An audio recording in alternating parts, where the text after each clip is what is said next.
Hola, hola. Good morning, buenos dias, or good afternoon, buenas tardes, wherever you may be joining us from. Welcome to our ASEN network and audience. We'd love to hear where you're joining us from, so feel free to share the love in the chat. If you are a loyal fan of ASE within our network, thank you for joining us and welcoming back. If you are new to our ASEN network, then I'd like to tell you a little bit more about us. So I am Lisandra Jimenez. I currently serve as our Senior Program Manager for HACE under our Programs Department. And HACE is a national nonprofit organization whose mission is to positively impact the American workplace and cultivate the pipeline of talent. We are able to provide professionals with insight, access, and support to be successful in their careers. So we have been around for a little bit now, 1982. So if you haven't gotten a chance to get to know us, please check out our website and get to know a little bit more about us. We're so excited to have a conversation with our guest today. We hope to have our student audience tuning in as well. We have a student scholarship recipient that we'll be talking to today, Arnoldo. So we'll share a little bit more about him shortly. But before we get into the conversation, I wanted to share some announcements with our audience for some upcoming events that we have. So one of those is happening next week, our Building Latina Wealth Juntas Summit happening next week. It is also on the same day as Latina Equal Pay Day. So October 3rd next week, join us for that event and we'll post more information in the chat here so you can check that out. It is a hybrid event, so we do have the option of joining in person in Chicago if you're in the area, or joining us virtually if you're not in that area. So do take advantage of that. We still have some tickets available. Capacity is limited and they're selling out fast. So feel free to check that out for any Latinas or other professionals that would like to join us as we continue to advance that wage gap, right? We still continue to see that very prevalent in different industries. So want to make sure with some dynamic speakers, some resources, strategies that we'll share, that we'll get a chance to continue to advance that.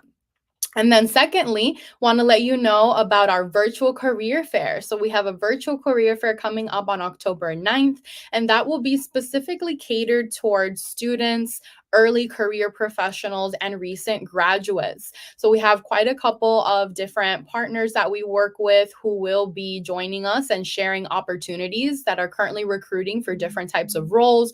So we definitely encourage you to check that out. We'll also post that in the chat if you want to check that event out and register for that one. That is coming up. Lots of great opportunities that we have going on there with our different partners. So definitely check those two events out that we have upcoming this month of October. We are still celebrating Hispanic Heritage Month as well. So Feliz Hispanic Heritage Month, Latinx, Latine Heritage Month as well. And as we dive into our conversation for today, I'd like to welcome our guest, Arnoldo Ayala. So Arnoldo, say hi to our audience. Hi, everybody. Thank you guys so much for having me here, and I'm excited to get to talk with everybody today. Awesome. Thank you so much. So in getting to know you a little bit more, we ask our guests always how they like their cafecito or morning beverage of choice. So I'll ask you, Arnoldo, how do you take your cafecito or morning beverage of choice? I'm a huge Cafecito fan. I'll drink any coffee any way, shape, or form. If I have to have my way, I love a good café de olla, but today I just had un café helado. Okay, so Café de Olla. I know we've had some folks in our network share that as well. I do have my cafecito mug with me. However, I am team agua, so I do drink a lot of water. Unfortunately, my parents never got me into coffee, so it never worked out with me. Although I'm Cuban, so that's very prevalent in my family, pero I never got into it. Thank you for sharing. Our audience members, feel free to share and engage with us in the chat. Let us know how you like your cafecito in the morning or your beverage of choice, and feel free to engage throughout our conversation as well. So Arnoldo, jumping into for our audience to get to know you a little bit better, can you share a little bit with us your cultural background and a little bit about your professional background as well? Yeah, so a little bit about my cultural background. I am a first generation Mexican American. So my parents immigrated from Mexico, and I was born in the United States. I lived in Mexico for a while, and so that's how I kind of picked up my bilingual abilities and being able to speak English and Spanish both fluently. I'm very fortunate and grateful for that ability and that skill. And yeah, I'm a first generation Mexican American, first generation student. So my parents didn't even graduate high school. So this is a new world, a new completely type of environment that I'm kind of jumping and throwing myself into. Professionally, I have a Bachelor of Arts in Political Science from the University of Illinois at Urbana-Champaign. I've always enjoyed politics and policy specifically because I've always felt as though I wanted to make a difference in the world, kind of shape our society for the better, shape our world for the better. And so I felt the best way to do that was through political science and the legal sector. So I worked at different legal firms and different kind of political policy focused centers for a while before choosing to kind of make a shift and kind of instead go towards policy. And so now I just recently graduated with my master's in public policy from the University of Chicago's Harris School of Public Policy, and I'm currently on the job hunt. I've had a lot of cool experiences throughout my educational careers and internships, such as working for the city of Chicago, as well as working for different state-based agencies and nonprofits across the state of Illinois. And so, yeah, that's kind of a little bit about me and my background. And yeah, thank you guys. Awesome. Okay. Well, thank you for sharing. To our audience members, feel free to share any commonalities you have with our guests. We definitely need more folks in public policy, especially representation, from different cultural backgrounds. As you know, there's a lot going on in our society in the last couple of years in relation to DEI and equity work. And so I do feel like policy, data, all of that is so much more needed to be able to advance equity forward, right? So being able to have a data informed lens, a policy informed background would allow you to have stronger advocating skills, right? And more information to equip yourself to be able to advocate, right? Exactly. I think having informed decisions, making data informed decisions is the best way that you can create impactful policy. And that's kind of what drove me to kind of get my master's in public policy and have, instead of wanting to make an impact through the legal sphere, instead I kind of wanted to focus on the policy aspect of things because of the ability that it has to impact everybody, not just through the legal sector. And then specifically focusing on, as you mentioned, the data and having actual relevant data that can produce quality numbers that can actually make a difference. I think that's the important thing. Right. And it definitely speaks to the fact of, having folks on all different areas in the front line, that kind of community organizing piece, the advocacy, right? But also that advocacy on the back end with the legal aspect, the policy, the data collection for sure. So we can make those informed decisions for sure. Well, audience, you heard it here. Arnoldo is job searching. So if you know of opportunities within those areas, public policy, political science, data analysis, please drop it in the chat or feel free to reach out. We'll also share his LinkedIn later on so you all can further connect as he's on the job hunt in the next couple months. Thank you for sharing that and a little bit more about your background. I do want to ask you, since you are also a recipient of our Dr. Irvin Vinny Caraballo Scholarship that ASA gives out every year to different students. So congratulations on that feat as well, and on recently graduating, since you mentioned that. So in relation to earning that scholarship and being able to receive it, can you tell us a little bit more about how receiving that scholarship had an impact on you and maybe some of your future goals?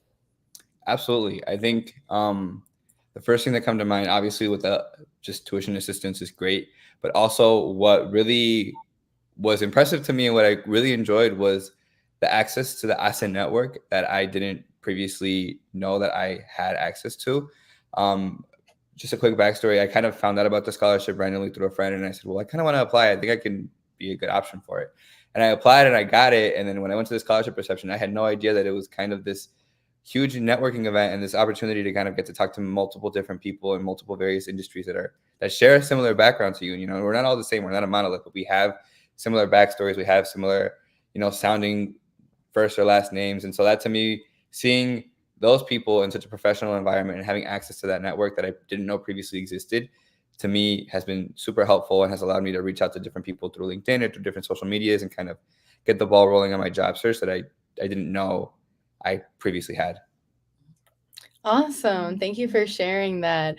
I know for me, I've been at ASA a little over 2 years now, and that network has just been amazing. Before Huge. that, I feel like I worked in mostly predominantly white spaces. And after that, I'm like, wow, there's so many Latinos out there. Like, where y'all been all my life? You know? So getting to see all the different rich diversity of all these professionals and all these different industries that they're in has been very eye opening for me as well. So I can definitely relate to that comment of like, wow, there's a lot of us. We're everywhere and we're doing it, you know, in all different industries. Yeah, I think to me that was the part that was not only exciting to see because I'm like, oh my gosh, like this is a great opportunity for me, but it's like the opportunities are limitless. You kind of saw that with everybody that was at those networking events, and it's like, oh my gosh, you're so far advanced in your career, and you're only first generation like myself. Your family didn't kind of have that generational advantage that maybe other families in the United States had, and so seeing the ability and the hard work that was instilled in you through your culture and through your family that was I know was also instilled in through me just through being Latino, being Hispanic, coming from the same kind of cultural ethnic background was very motivational and very inspiring for me. And it's like, yes, the opportunities can be limitless if you just kind of put in the work and you network and you grind for it and you have that motivation too, because you can't just work nonstop. You kind of have to have a love and a passion for what you're doing, and you can see that through the asset network. Absolutely, absolutely. And speaking specifically to that access piece, right? Having access to those opportunities, right? So you said a friend told you about the scholarship opportunity. Mhm. So being able to hear from others, have those resources, those folks in your life that can say, hey, here's this. I think you'd be great for that. And Mhm. then pushing you towards those opportunities. So on that note, I will mention to our audience, we are always recruiting funds and being able to fundraise for our student scholarships.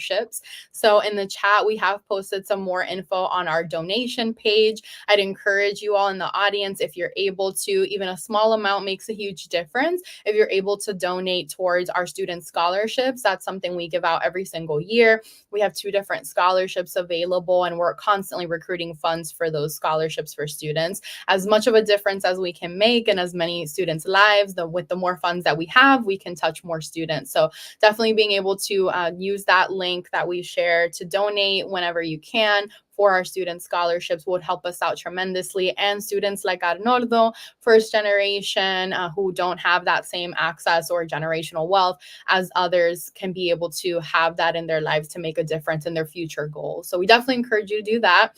As we continue with our questions, I also want to invite our audience to ask any questions you may have of our guests. So feel free to share in the chat any questions you may have for Arnoldo, and we can take some audience questions as well. All right. So moving on to, now that you've shared a little bit more about your background, a little bit more about what your focus is in terms of job interest or areas of interest as well, I'd like to hear a little bit more about, because you have so much more exposure within public policy and the professional experiences that you've had thus far. How do you think, students like yourself or those younger generations? So I believe you're part of Gen Z, is that correct? Yeah, Okay. I'm the So beginning part of Gen Z. all right. So those younger generations or current students, recent grads, how do you think that they can continue to, contribute to advancing equity and even currently, but also for future generations, right? How can we continue to do that from your positionality and folks of your same kind of age range and generation? Yeah, that's a great question. I think first and foremost, the younger generation can definitely start by educating themselves and spreading awareness. So educating themselves on what's going on now, but also remembering kind of what happened in the past. History is bound to repeat itself. And so just looking at what happens in the past and being smarter than that and learning from our previous mistakes, as well as just being advocates and being civically engaged through whether it be voting or just if you don't want to vote, organize or participating in local governments, whether it be your state government, your municipality, your local county government. It doesn't need to necessarily always be federal or even state. It can just be local. I often find that the biggest impact is made locally, and you kind of see that impact quicker and you're more motivated because it is done locally, because you see it in your local community, you see your neighbors, you see your friends, and you see your family kind of benefiting from whatever change or different policies benefit them. And so, yeah, I would say, yeah, mainly that being civically engaged, whether it be organizing, going out and protesting, going out and kind of expressing your rights, while also educating yourself on what's going on right now, but also what happened in the past and ways that we can't repeat, and avoiding the past, trying not to repeat the past. Okay, thank you for sharing that. Great insight. We definitely often forget the impact of also local elections, right? So, not 100%. just our national presidential election, but we also have all those smaller local things like mayors, senators, and community leaders as well. And that often makes a huge difference in how we live our daily lives versus more on that national level that makes an impact, but maybe not as directly as some of those local ones. So, staying civically engaged, you heard it, audience, definitely a great way to continue to build that equity piece. How do you kind of stay informed? So you mentioned, staying informed, being aware of, those issues or what's going on. How do you stay informed? What are some tips you can share with our audience of ways that you stay up to date with what's going on? Yeah, so one, getting information from various different news sources. I tend to get my news sources from um, international news sources, so like the BBC or like the Guardian, or even news sources from Latin America, just because sometimes I think it's interesting to kind of get an outside perspective of what's going on inside.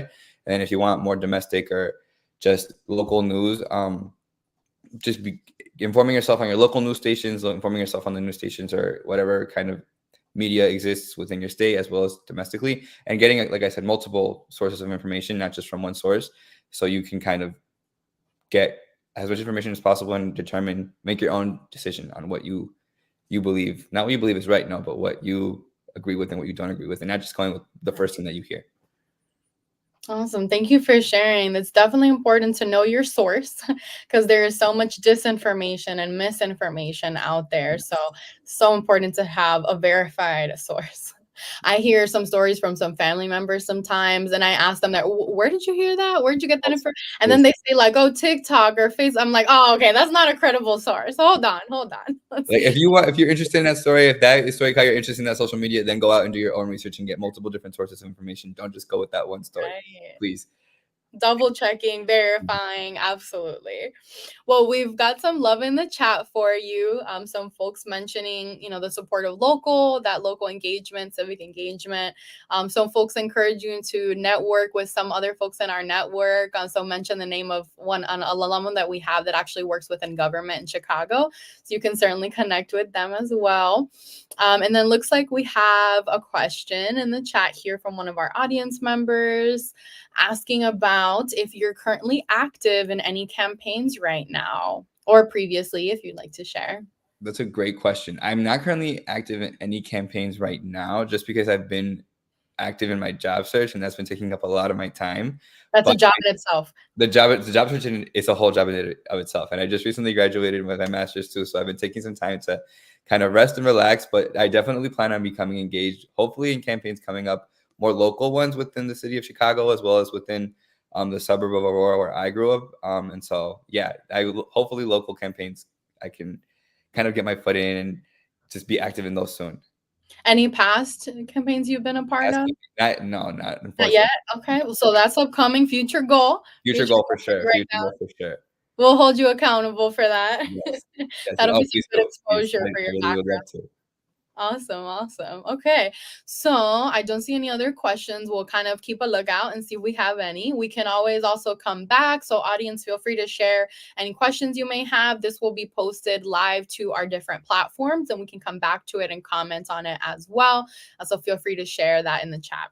So, Arnoldo, I'll ask you our last question as we come to the end of our conversation. It goes by so fast. It does. So I'll ask you this last question that we ask all our guests. So, in relation to the future, what are you hopeful for the future, or is there a positive story that gives you hope for this year?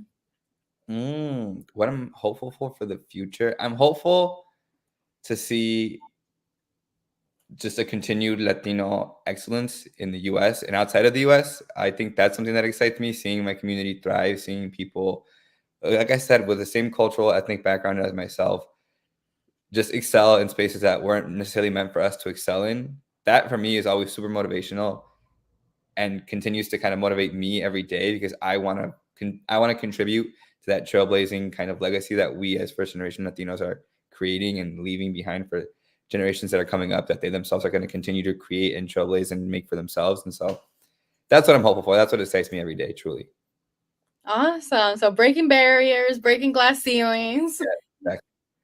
Awesome. Well, thank you for sharing, Arnoldo. You definitely have given us a lot of food for thought with your public policy background and your experiences. So, audience members, feel free to connect with our guest further. We'll share his LinkedIn in the chat there and join us for our next cafecito. So, thank you for joining us today.